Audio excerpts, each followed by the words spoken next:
Allez, salut à tous, on se retrouve pour une petite vidéo. Donc dans la précédente, je vous avais montré comment j'avais fait pour raccourcir mon câble.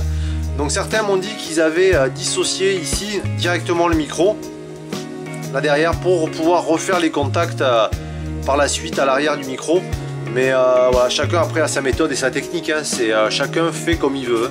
Pour moi c'était plus facile ici de sectionner et de venir faire le raccord. Parce qu'après par la suite je pense qu'à la place de cette pièce ici, je vais carrément mettre une fiche. Ça me permettra de pouvoir récupérer la rallonge si j'en ai besoin plus tard. Et le petit truc c'est qu'une fois que j'avais installé ce micro comme ceci, qui vient là,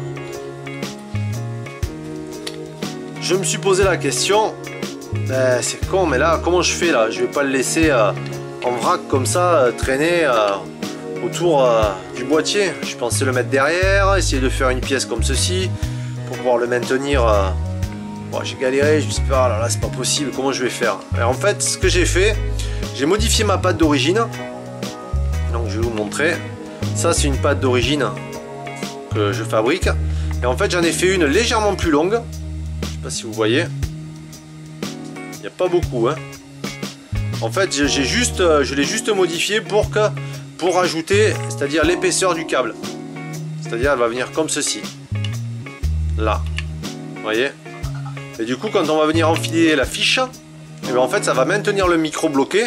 Et du coup on aura vraiment, on pourra le mettre soit à l'avant soit à l'arrière, hein, pour récupérer et éviter le vent, on le met à l'arrière. Et là à l'avant si on a vraiment besoin de faire une prise de son de qualité.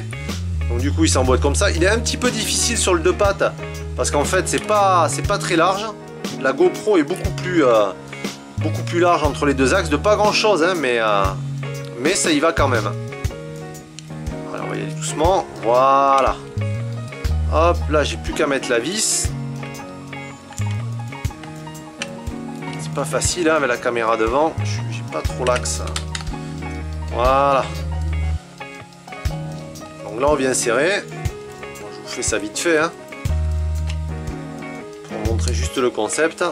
Et voilà, désormais j'ai mon micro qui est devant ma caméra. Je peux venir fixer ma fixation ou bien n'importe quel type de fixation, ou même une rallonge, hein, quelque chose de déporté, mais au moins j'aurai toujours mon micro en face qui sera face à l'action.